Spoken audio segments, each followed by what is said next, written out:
आर'नाइ 5G YouTube चेनेलाव आरो फिन खेबसेबाव बरायफिनबाय। दिनैनि गोदान भिडिअ'आनो जाहैबाय PM किसाननि मोनसे बिग आपडेट लानानै फैदों। बे आपडेटआनो जाहैबाय जाय बिथांमोना PM किसाननि बेनिफिसारि नोंथांमोना KCC लन नोंथाङा एप्लाइ खालामनो हायो। जाय बिथांमोना PM किसाननि बेनिफिसारि अनलि बे PM किसाननि बेनिफिसारिफोराल' बे KCC लननि थाखाय एप्लाइ बानायनो हायो। लोगोसे नोंथाङा किसान क्रेडिट कार्ड बो नोंथाङा मोनसे कार्डबो मोनो बे लननि जोहै।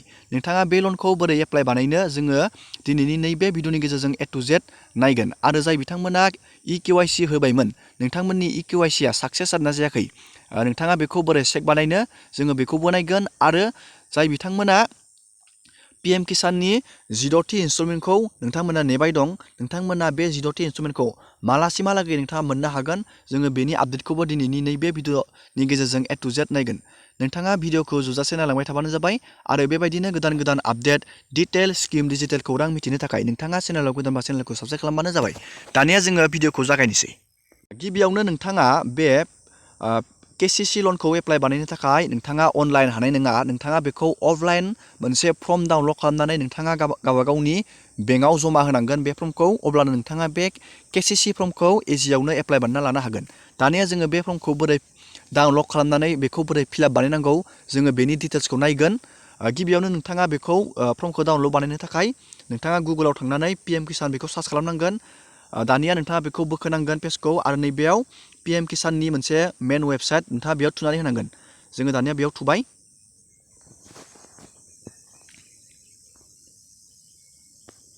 दानिया बेबायदि मोनसे पेज खेवगोन। नोंथाङा बे पेजखौ बोखोनानै नैबेयाव नुनो मोनदों नोंथाङा डाउनलड KCC फर्म। नोंथाङा बे फर्मखौ डाउनलड खालामनांगोन आरो प्रिन्ट बानायनानै नोंथाङा बेखौ फिलआप बानायनानै बेंकआव जमा होनांगोन। दानिया जोङो बे फर्मखौ नोंथाङा नैबेयाव थुना होबानो जाबाय। बे फर्मा डाउनलड जागोन। जोङो बे फर्मखौ डाउनलड बानायबाय। दानिया जोङो बे फर्मखौ बेखेवनोसै। नोंथाङा बे फर्मखौ बेखेवबानो जाबाय। नोंथाङा बेखौ प्रिन्ट खालामनांगोन। प्रिन्ट खालामनानै नोंथाङा फर्मखौ फिलआप बानायनांगोन। जोङो बे फर्मखौ माबायदि फिलआप बानायनो जों बेखौ नायनोसै। गिबियावनो नोंथाङा नैबेयाव गांसे फर्म मोनदों नोंथाङा बेखौ प्रिन्ट बानायना लाबानो जाबाय। नैबेयाव नोंथांनि बेंकनि नेमखौ नोंथाङा नैबेयाव लिरबानो जाबाय आरो नोंथांनि ब्रान्चआ बबेयाव दं बेंकनि ब्रान्चआ बबेयाव दं नोंथाङा बेयाव लिरबानो जाबाय। दानिया नोंथाङा नैबेयाव लिरना दं लन application from for agricultural credit for PM Kisan beneficiaries. जाय बिथांमोना PM किसाननि बेनिफिसारिस बिथांमोनाल' बे लननि थाखाय एप्लाइ खालामनो हागोन। नै ए नाम्बाराव दङ फर अफिस इउस। नैबे पेजखौ नैबेयाव बेखौ अफिसा इउस खालामगोन। नोंथाङा बेयाव जेबो लिरनांगौ बेयाव जेबो खोथा गैया। दानिया नोंथाङा नैबे बि नाम्बाराव जुदि नोंथाङा PM किसानखौ KCC कार्डखौ नोंथाङा जुदि गोदानै बानायनो सानदों अब्ला नोंथाङा नैबेयाव टिक मारिनांगोन। आरो नोंथाङा जुदि KCC कार्डआ बानायखानाय दं नोंथाङा बेनि लिमिटखौ बारायनो सानदों अब्ला नोंथाङा बेयाव क्लिक खालामबानो जाबाय। आरो नोंथांनि KCC कार्डआ इनएक्टिभ जाना दंबा नोंथाङा बेखौ नैबेयाव क्लिक खालामबाथाय नोंथाङा बेखौ एक्टिभ बानायफिननो हागोन। दानिया बेयो थांबाय। दानिया नोंथांनो नैबेयाव लिरना होदों बेयाव लन एमाउन्ट अफ लन रिक्वायर्ड। नोंथाङा बेयाव नोंथांनो बेसे लन नांगौ नोंथाङा नैबेयाव लिरबानो जाबाय नोंथांनो बेसे लन नांगौ।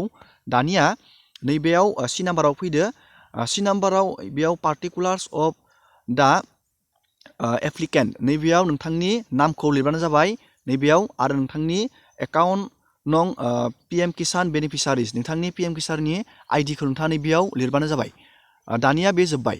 दानिया नोंथाङा नैबे स्किमाव एप्लाइ बानायनोबा नैबेयाव येस खालामनांगोन आरो बानायाखैबा नो बानायनांगोन। जेरै बेयाव PM सुरक्षा बीमा यजना बेयाव जुदि एप्लाइ बानायदोंबा येस बानायबानो जाबाय। आरो PM जीवन ज्योति बीमा यजनायाव एप्लाइ बानायदोंबा नोंथाङा बेयाव येस बानायबानो जाबाय।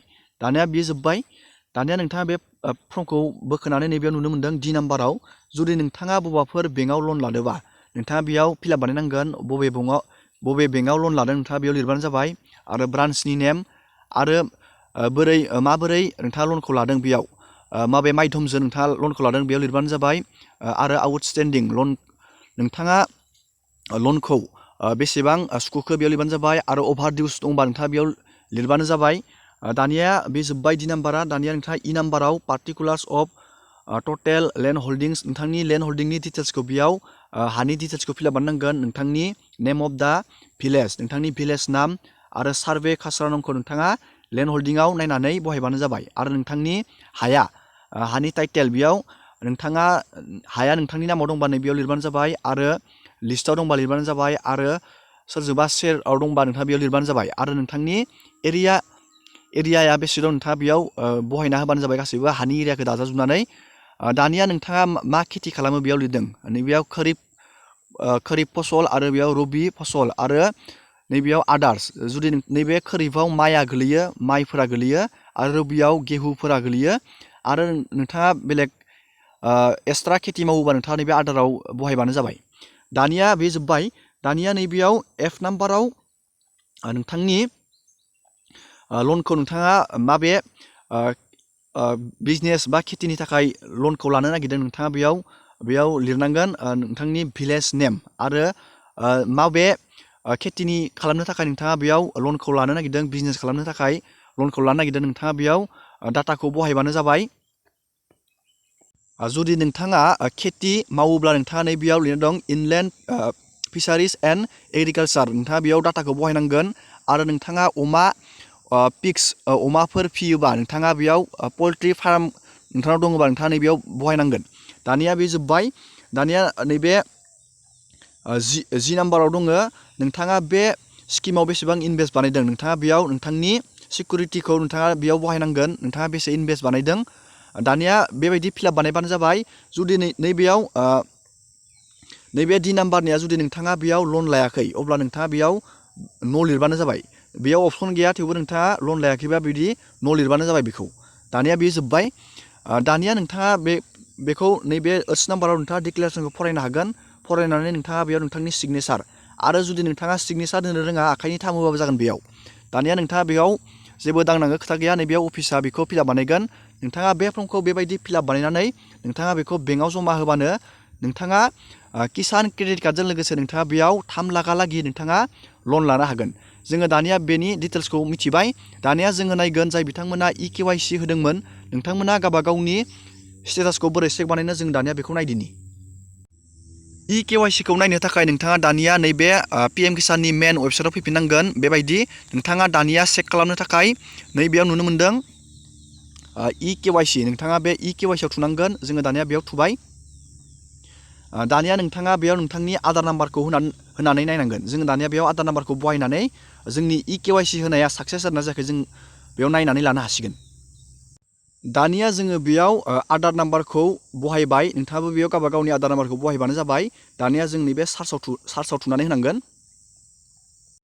सार्चआव थुनाय लोगो लोगोनो बेयाव खिथिदों EKYC इज अलरेडि डान बेबायदि खिथिबाथाय नोंथांनि EKYCआ जाबाय दानिया जोङो सावरायगोन PM किसाननि 16थि इनस्टलमेन्टखौ माला मोनगोन 16थि इनस्टलमेन्टखौ नोंथाङा फेब्रुवारि मान्थनि जोबनायथिं मोनहैगोन गोबां निउसफोरावनो होलाबायबाय दं जानुवारियाव मोनगोन होननानै नाथाय नोंथाङा जानुवारियाव मोननाय नङा बेखौ नोंथाङा फेब्रुवारिनि लास्ट जोबनाय सप्तायाव नोंथाङा मोनहैनो हागौ दिनैनि भिडिअखौ आङो बेखिनियावनो फोजोबबाय नोंथांमोना भिडिअखौ नायनानै मोजां मोनोबा लाइक खालामबानो जाबाय आरो बेबायदिनो गोदान गोदान आपडेट मिथिनो थाखाय नोंथाङा चेनेलाव गोदानबा चेनेलखौ साबस्क्राइब खालामबानो जाबाय एसेनोसै दिनैनि भिडिअआ